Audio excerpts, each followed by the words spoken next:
Eccoci qui ragazzi, bentornati sul canale. Pronostici di questa settima giornata di Serie A.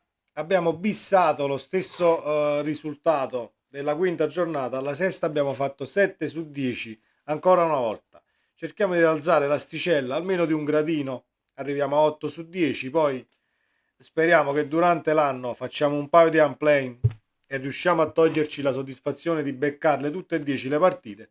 Ci siamo andati vicini, molto vicini, anche perché le partite che non abbiamo preso forse erano un tantino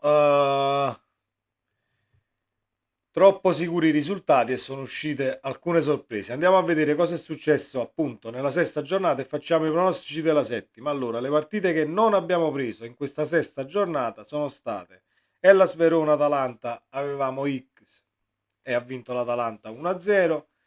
Inter Sassuolo, ovviamente avevamo l'Inter e il Sassuolo, grazie a un partitone di Berardi, ha ribaltato la situazione e ha vinto 2-1. E la terza partita che non abbiamo preso è stata Monza-Bologna. Avevo uno fiducia al Monza, è finita 0-0, però poi in contrapposizione a ciò che non abbiamo preso abbiamo anche beccato un 1 fisso in Empoli-Salernitana, perché nel video dico la cura Andrea Azzoli è cominciata contro l'Inter e l'Empoli farà la prima vittoria contro la Salernitana, così è successo. E abbiamo anche beccato un 1x Frosinone-Fiorentina che è finita 1-1 e abbiamo anche preso il Genoa. Il Genoa era la partita secondo me più difficile da pronosticare, l'abbiamo presa. Comunque 7 su 10, niente male anche questa. Andiamo a fare quelli della settima giornata. Ovviamente fatemi sapere cosa ne pensate ragazzi, iscrivetevi se non l'avete ancora fatto. Nella sezione commenti fate il vostro di pronostico e ci confrontiamo lì. Lecce-Napoli, allora, partita indecifrabile, perché il Napoli ha fatto il Napoli per la prima volta nella totalità del match contro l'Udinese, quindi squadra che si sta ritrovando, non voglio dire ritrovata del tutto, piedi per terra senza fare gli sboroni, campo difficile, Lecce in una condizione ottima sia di classifica sia mentalmente sia fisicamente, perché ho visto comunque Juventus Lecce è una squadra che corre, è una squadra che ti mette in difficoltà, è una squadra che anche andando sul 2-0 non devi cantare vittoria nella maniera più assoluta, perché anche avendo secondo me nel reparto offensivo poca incisività, perché arrivano sotto porta discrete volte, però poi si perdono nel tiro, si perdono nell'essere cinici e buttare la palla dentro. Però è una squadra che a livello territoriale può dire la sua e può metterti appunto alle strette. Però noi diamo fiducia al Napoli. Lecce-Napoli, X2 coperti con una doppia, non la secca perché è un campo difficile. Milan-Lazio, la Lazio è una vittoria e poi cade di nuovo, un pareggio, una vittoria e poi si fa una sconfitta, almeno così è l'andazzo dall'inizio dell'anno. Ovviamente le partite sono poche per poter fare una statistica del genere, però nell'immediato sta andando così. Vedo il Milan favorito nella maniera più assoluta contro la Lazio, però voglio andare contro corrente e metto 2. Milan-Lazio 2. Così, se prendiamo questo 10 su 10 facciamo proprio il botto. Salernitana-Inter. Mi gioco l'altra doppia su questa partita perché la Salernitana le perderà tutte quante o non farà risultato più. Difficile pensarlo, anche se versa in condizioni non ottimali. Secondo me ha anche inciso un tantino la storia.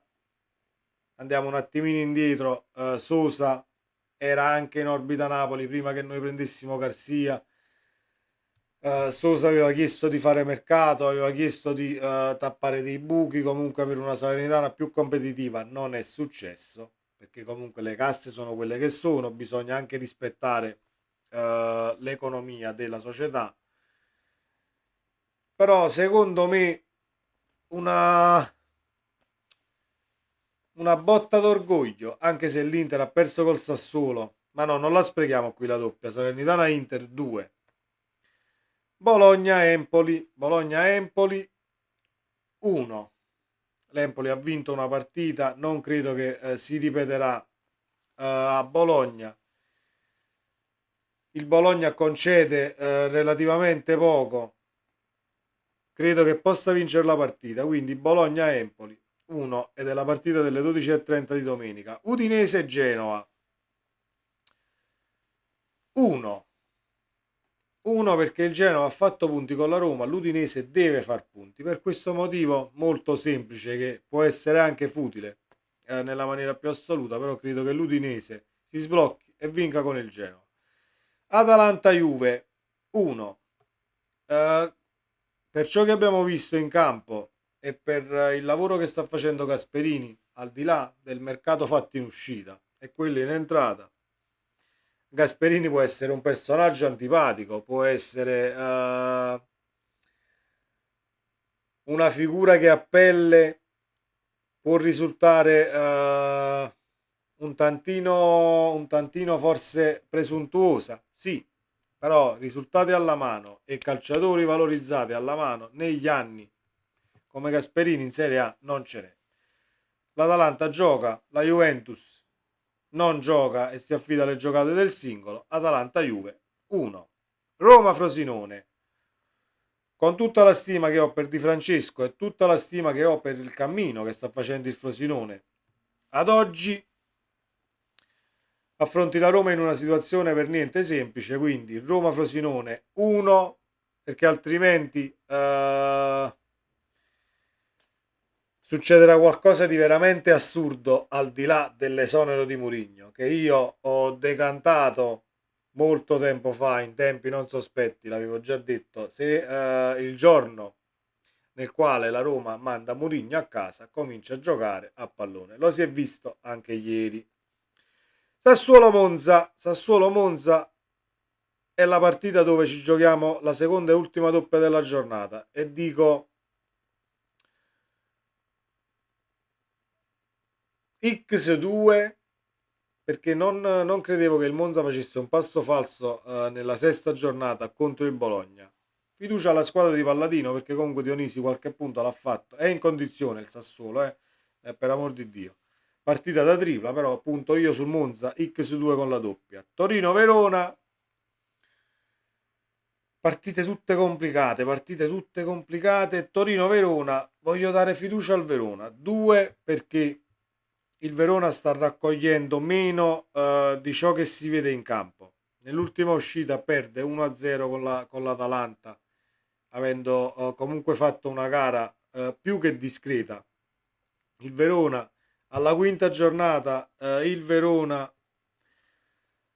eccolo qui, ecco, 1-0 contro il Milan, partita persa e te la sei giocata lo stesso, quindi questa è la partita dove devi fare bottino pieno. È vero che devi andare a Torino contro un Torino che a mio avviso è un tantino più forte dell'anno scorso. Difficile come serata, ma fiducia al Verona 2. Abbiamo messo tanti 2 per questi pronostici, secondo me invece di 7 ne becchiamo 1 su 10 e facciamo una figuraccia, però li lasciamo così perché poi il calcio eh, riserva sempre sorprese inaspettate. Fiorentina-Cagliari, ultima partita, 1 fisso, senza se e senza ma. Il Cagliari ha una fase difensiva horror dove il gioco palla a terra e l'offensività di Italiano potranno andarci a nozze e secondo me finirà anche con un risultato molto largo. Poi può darsi che io mi sbagli, ma il Cagliari a livello difensivo veramente quest'anno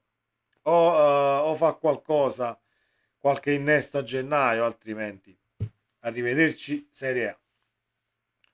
Le abbiamo fatte tutte, 2 doppie le abbiamo giocate. Fatemi sapere la vostra nei commenti, ragazzi. Iscrivetevi al canale così restate aggiornati sui contenuti. Ci vediamo nel prossimo video. Ciao.